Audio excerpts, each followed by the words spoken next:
How to get through hard times. In this video, I'm going to tell you about 5 things that are important to deal with a crisis in your life.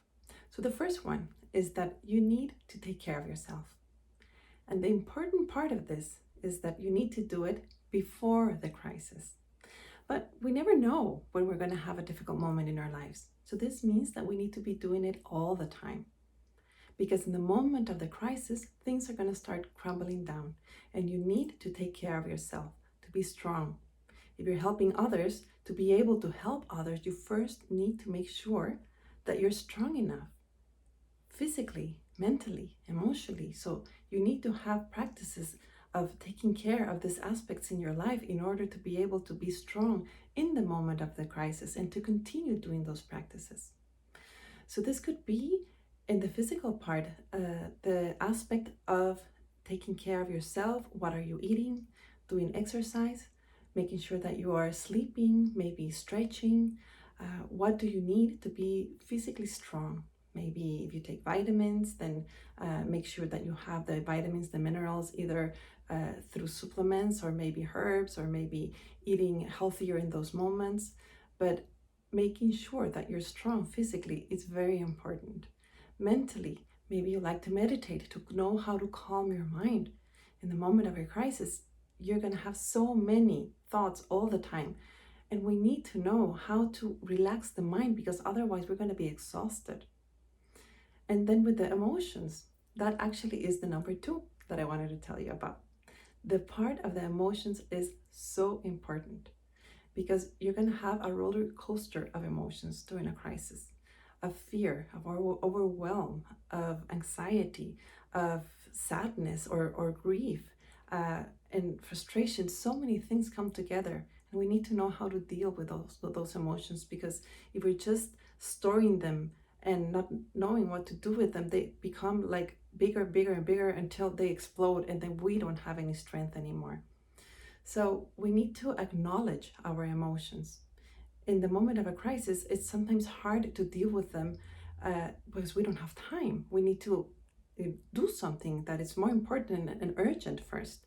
But we need to find moments to be able to connect to our center, to all that we're going through, and to feel what we're feeling.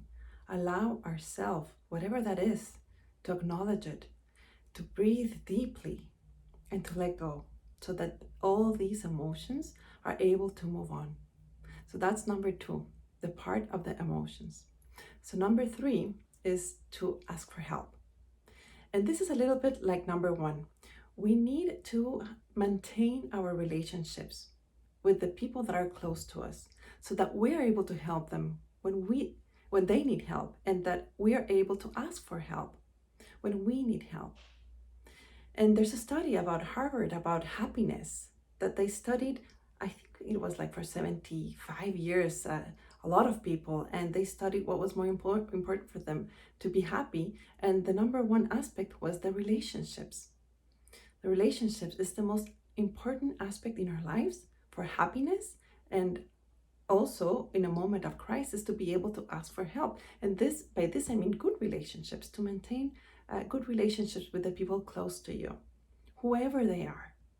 And then you're able to support each other in the moment of a crisis. So then number 4 is the part of gratefulness.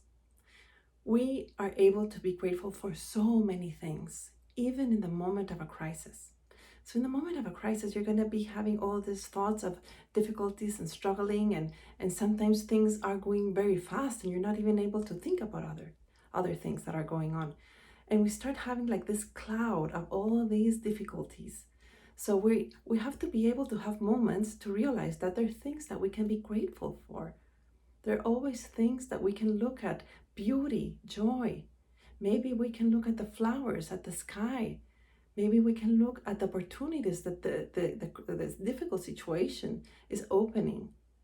But we need to be able to do that when we're in the crisis. So we have these moments of joy, of calmness, of beauty, of resource, because all those things are going to also help us to be stronger, to deal with whatever we're dealing with. And number 5 is the aspect of our ancestors. So when we're in a crisis, we're going to connect to the crises that they've had in their past, our parents, grandparents, great-grandparents, even great-great-grandparents.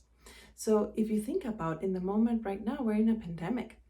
So how did our ancestors struggled with the pandemic that was 100 years ago?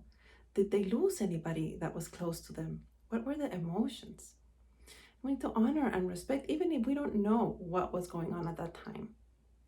And when we're able to just connect to the past with gratefulness, with love, with honor and respect, we don't connect to the difficulties.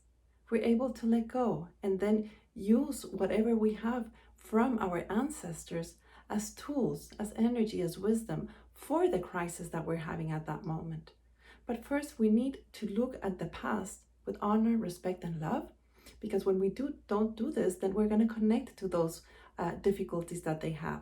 And it's going to be like our fear, our difficulty, our anger, our struggle is going to be even bigger because we're carrying the same that they carried. We're carrying part of what they're carrying. It will be different for each person, but it makes our own experience harder. So when we're able to do all these things, we're going to be able to deal better with whatever crisis, whatever difficulties, whatever struggles we're having. I hope this is helpful. Take care and have a nice day or a nice night, depending on what time you're watching this video.